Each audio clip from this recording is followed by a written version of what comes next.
Hi Cherries. За өнөөдөр бүгдээрээ шинэхэн бичлэгээрээ уулзч байгаад маш их баяртай байна. За би хамгийн сүүлд Оддын хаус бичлэгийг 9 сарын 28-нд буюу яг 1 сарын өмнө бичлэгийг оруулж исэн билээ. Тэгээд тэрнээс хойш ерөөсөө шинэ бичлэг дугаар оруулаагүй. Тэгээд маш олон хүмүүс бичлэг яасан бэ? Оддын хаус яасан бэ гэж байнга асуугаад байгаа. Тэгээд өнөөдөр болохоор Оддын хаус 6-аараа Blackpink хамтлагийн Jennie-гийн гэрээр зочлог болно. За энэний өмнөх бичлэгэн дээр болохоор BTS хамтлагийн V-гийн гэрээр зочилсан.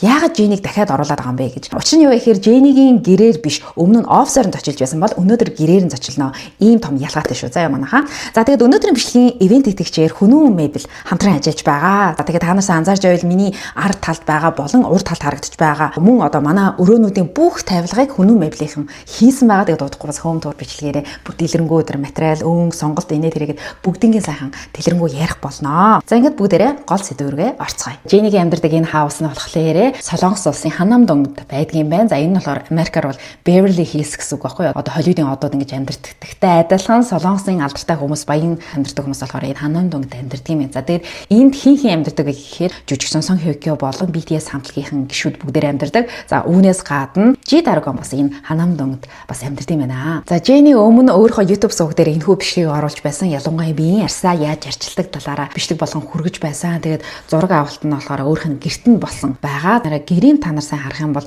ялангуяа тааз тэр том өрөөнийх нь тааз нь болохоор ийм цэгэн болон туузан гэрэлтэй байна. За үүнээс гадна өөрх нь энэ сууж байгаа хэсэг болохоор зүгээр миний таамаглаар энэ галтгооны хүн хүлээж суух хэсэг юм шиг байгаа. Тэгээд өөрх нь сууж байгаа хэсгийг харах юм бол нэлийн юм банц шиг урт үргэлжилсэн мод байна. За тэгээд ийм намхан ширээ марбл буюу одоо ийм чулуун хавтан ширээтэй байна. Яг Jennie-гийн цаа талд нь болохоор зочны өрөө нь харагдаж байна. Нөгөө эн чинь өөрөө пентхаус учраас одоо цонхон ингээд үргэлжилсэн ийм хоёр давхар цэлгэр ийм том цонхтой байгаа. За мэдээж бол маш гоё бол харагдаж байна. За тэгээд цаа талын ханан дээр болохоор өөрийнхөө зургийг бас угаалгаад өлгцэн байна. За үүнээс гадна Jennie Blackpink хамтлагийнхаа Jisoo бас гэртээ ураад банш хамтдаа хийсэн байдгаа. Тэгээ энэ бичлэгээ бас YouTube сувагт оруулсан. Том өрөөндөө зураг авалт хийсэн учраас ялангуяа тэр том өрөөнийх нь тэр цэлгэр цонхон бол үнэхээр гайхалтай гоё харагдаж байна. За тэгээ том өрөөнийх нь декорыг харах юм бол та нар цаа талд нь ийм алтан шаргал савтай цэцгийн сав байна. За тэгээд бод нь болохоор ийм хар савхан материалтай. За хевсэн ч гэсэн хар өнгөтэй. Тэгээд хевсэн хар өнгөтэй, ширээ нас хар өнгөтэй байна. Тэр хөшгөн нь болохоор хар цагаан өнгийн хосолсон ийм ирээ өнгөтэй юм байна. За тэгээд тэр талд харагдаж байгаа гэрэл босоо гэрэл нь болохоор мөнгөлөг никл өнгөтэй учраас бас их гоё тансаг харагдаж байна. Тэгээд үүнээс гадна Jennie 2021 оны 1 сарын 16-нд буюу өөрийнхөө төсөө өдрөөрөө YouTube суваг дээр хамгийн анхны энэ бичлэгээ бол оруулсан байгаа. Тэгээд төсөө өдөртөө зориулсан бичлэг учраас хөөрхөн дуу хийсэн, тэгээд клипчүүлсэн. За яг өөрөө клипчүүлсэн юм ингээд эдитлээд.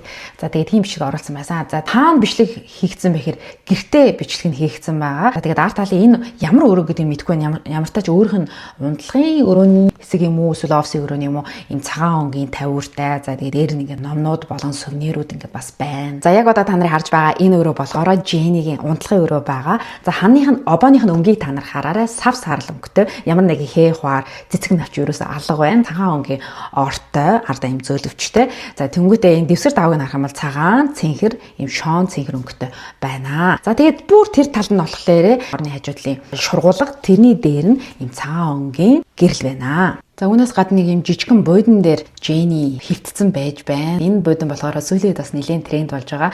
За тэгээ би судлаад үзсэн чинь энэ болохоор Roche Boboi's Bubble Mini Sofa гэдэг нэртэй юм байна. Энэ цав цагаан өнгөтэй. Гадуур болохоор арай өөр өнгөтэй зарагддаг. Тэгээ цагаан өнгөтэйг нь бол би бараг анх удаа харж байна. Тэгчээд би бас өөрхөн офс өрөөнд бас ийм жижиг мини софатай болно. Дараагийн хэсэг дээр Jennie зураг зурж, зураг зурх хоббитэй юм шиг байгаа. За өрөөнүүдийн хөшгийг харах юм бол ийм цагаан ийм чүүлтэй байгааг харж байна. Одоо шинэ манай офсын өрөөнд бас ийм цагаан чүүлтэй шүү дээ. Юу нэг айгуу гоё цэвэрхэн харагддаг юм байлээ. Гэхдээ та нар сайн ингээд анзаарсан бол том өрөөний зочны өрөөнд болохоор хар цагаан өнгийн тийм шоон өнгийн эрийн хөшгтэй болохоос биш тийм цагаан чүүлийг бол явуулаагүй байлээ. Босоод өрөөндөө цагаан чүүлтэй ирнэ.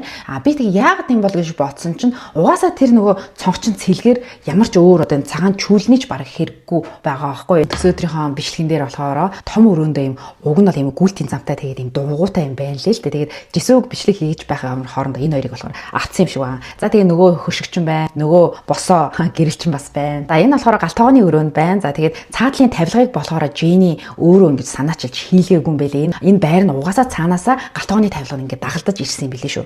Тэгээд би энийг яаж мэдсэн бэхээр YouTube дээр ингээд Jennie-гийн хаусыг ингээд хайгаа судлаа үзчихсэн чинь үл хөдлөх хөрөнгийг одоо зархаас өмнө ингээд бичлэг хийсэн байдаг шүү дээ. Ингээд сурчлага судалгааны бичлэг. Тэнгүүдээ Jenny яг энд нүүж ирэхээс өмнө яг тийм бичлэг нь YouTube суваг дээр тавигдсан байсан. Яг бүр яг л ийм тавилгатай цаанаас ирсэн билээ шүү. За яг одоо та нарын харж байгаа энэ өрөө болохоор ямар өрөө гэдгийг би сайн хэлж мэдэхгүй байна. Миний бодлоор зүгээр унтлагын өрөө нь болов уу гэж би бодож байна. Тэгээд цагаан чүүлтэйгээ тэгээд гоё маш гоё цэвэрхэн цагаан өнгийн хевсийг гоё дэвсэж өгсөн байна. Ханыхаа тоосыг арчиж байгаа хэсэг байна. За тэгээд энийг харчаад би юу гэж бодсон бэхээр айлуу заавал одоо юу гэдэг хаусанд орсон ч дээр байранд орсон ч дээр заавал ханаараа ийм зураг жааз өлгөн гэсэн тийм дүрэн бол байхгүй. Тэгээд ер нь гоё ингээд цэвэрхэн цэлгэр байвал баг илүү гоё харагдаад байгаа хгүй. Гэтэ яг хүн болгоны сонирхол өөр л дөө. Гэтэ сүүлийн үед юм болгон гоё маш гоё энгийн болоод байгаа, минималист болоод байгаа учраас надаас нэг талаараа энэ бас айгүй гоё маш гоё цэвэрхэн харагдаж байна. За тэгээд дараагийн хэсэг дээр болохоор Jenny өөрхөн амьдардаг пентхаусын гадна талд одоо хашаан доторх мөнх ногоон гацууртай хамт байгааг та нар харж байна. Мэдээж амьд урмал, амьд цэцэг гэдэг бол хамгийн гоё байдаг. За дараагийн хэсэг болохоор бүгдээрээ Jenny-гийн Лос Анжелест байдаг гэртээ танилцах гэж байна. За гэр гэхээсээ илүү одоо вилла, түрээсийн вилла гэж хэлвэл илүү тохиромжтой болов гэж бодож байна. Тэгээ сүүлийн үед би анзаараад хараад байхад Солонгосын алдартай уран бүтээлчид төр хугацаагаар дуу зохиох, за дууны бичлэгт орохын тулд одоо LA-г зорддог болсон. Тэгээ төр хугацаагаар байрлах одоо виллаг ингээд тэг чигээр нь түрээсэлж авах тийм мод бол дэлгэрсэн байгаа. Энэ вилла нь болохоор та нар цаанаас харах юм бол бүхэл юм нь бэлэн гэх юм уу. За тэгээд энэ плитгэний дээд талд нь байгаа юм гожурыг та нар харж байна. Өмнө би нэг Хотын хаус нэг дээр Kendall Jenner-ийн гэрээр зочилж байхдаа яг энэ плитгэнийхэн дээр юм гожур байвлаас их зүгээр юм байна гэд та нартаа санаа олж хэлжсэн шүү дээ. Энэ ч гэсэн давтагдаж байна. Түрүүний харуулсан галтгооны өврөө нас юм модон материалтай байсан. За тэгээд энэ хувцсны шкаф нь ч гэсэн тэг чигээрээ модон материалтай юм байна. За дараагийн хаус болохоор Coachella Festival дээр Blackpink хамтлагийн оролцсныг та нар мэдэж байгаа. За тэр үед болохоор мэдээж нөгөө Coachella Festival-ийн Blackpink хамтлагийг дуулуулж байгаа учраас бүх юм цаанаас нь хангаж өгч байгаа гэсэн үг. Тэгээд цаа талд нь харагдаж байгаа хаусыг харалтаа. Вау, бүр үнэхээр том. Бүр цаатлын орчныг харалтаа. Бүр view нь яа игээд байгаа юм бэ те. Тэгээ хүн яа ингээд хөдөлмөрлж чадах юм бол үнгээ хүссэн болгоно авч чаддгийг гэдгийг бол одоо Blackpink хамтлаг болон BTS хамтлагийн гишүүдээс бол харж болохоор байна. Би мартчих нөгөө хамгийн анхны ханом донд байдаг гэрт нь Jenny-гийн laundry room байгаа хгүй одоо хувц угаалгынх нь өөрөө бараг 2-3 угаалгын машин харагдаад байгаа юм да. Тэгээд цаа талд нь юм цагаан өнгийн бас тавилга хийлгсэн байна. За тэнд болохоор угаалгын нундаг инээ тэр юмнуудаа хийдэг л ах л та. Үүнээс гадна бас миний хэлхийг хүссэн зүйл юу вэ гэхээр одоо Met Gala-ч гэдэг юм уу эсвэл Chanel-ийн ивентэд оролцоход Парист хүрэлцэн ирэхдээ Jenny ганцаархнаа бол ерөөсөө байдаггүй. За би хамгаалагч, за менежер, туслагч, тэгээд makeup artist, үсчин гэдэг стилист нь одоо ингээ бүгдээрээ маш олон баг хамт олон бол арт талд нь багаараа бүр ажиллаж ядгаа. Тэгээд мэдээж Jenny-г ингэж гоё тэгээд бүр төгс төгөлдөр харагдуулахын тулд арт талд нь баг хамт олон байдаг гэдгийг та нар сайн анзаарах хэрэгтэй. Энэ том арга хэмжээнүүдэд оролцож байгаа учраас бүх тэр зочид буудлал инээ тэрэ энэ туслахуудын өрөөнүүдийн ч гэсэн цаанаас нь бүгдийг хангаж өгч байгаа гэдгийг бас ойлгох хэрэгтэй. Тэгээд Jenny ч өөрөө дэлхийн од учраас Jenny-г хамаг байдгаараа хамгийн тансаг өрөөнүүдэд бол оруулдаг байгаа. За та нар анзаарсан бол би ерөөсө бичлэг арт талдаа явуулахгүй байгаа. За яг тэгэхээр нөө бичлэг болгоод оруулчихаар copyright авчаад байгаа учраас би ингээ скриншот хийгээд зургнуудыг арт талд ингээ гаргаад байгаа шүү. Бас та нар энийг бас ойлгоорой. За одоо жишээлбэл одоо Chanel-ийн Парист болсон ивентэд оролцоход Jenny-г бүр цаанаас нь ийм том гайхалтай бүр зочид бодолд оруулсан байгаа байхгүй. Тэгээд Jenny-г өмсөн байгаа энэ халаад нь болохоор арт талдаа OA буюу Odd Atelier гэдэг өөрхөн одоо байгуулсан компанийн лого байгааг бас та хараарай. Тэгээ энэ бас нэг талаараа том маркетинг явж байгаа байхгүй. За тэгээд энэ цаатлын зочид буудал нь болохоор тэг чигээрээ Jenny зориулсан гэсэн. Төгөлдөр хууртай, хүлээлгийн одоо хэсэгтэй гэл одоо яасан ч том юм тий. Дараагийн бүр маш олон хүмүүсийг гайхшруулсан нэг үйл явдал юу болсон бэ гэхээр Jenny-гийн одоо Лос Анжелест байрладаг шинэ хаусыг бол та нартаа одоо танилцуулж байна. За энэ болохоор Vogue сэтгүүлийн бичлэгэн дээр Jenny энэ байранд одоо амьдрдгаа бол харуулсан. Тэгээ зүгээр яг маш олон хүмүүсийн таамгаар болохоор мэдээж энийг худалдан авах бол боломжгүй. Энийг болохоор түрээсийн одоо байдлаар түрээслээд энэ хаусанд Jenny төр хугацаар бол байсан гэсэн үг. За тэгээд өнөөдрийн бичлэг маань та бүхэн таалагдсан гэдэгт итгэлтэй байна. Хэрвээ таалагдсан бол доор коммент хэсгээр зүрхэн эможи үлдээгээрэй. Тэгээд дараагийн Оддын хаус 7-оор хин гэдэг алдарны гэрээ зочлмоор байгаагаа бас бичиж бас болно шүү. Хамгийн их санал авсан одоор би бас бичлэг оруулах болно. За тэгээд арт талын зураг болохоор Jenny-гийн Instagram хаяг дээр оруулж байсан зураг. Солонгост байрладаг нөгөө пентхаус нь шүү дээ. Ханном дунд байдаг.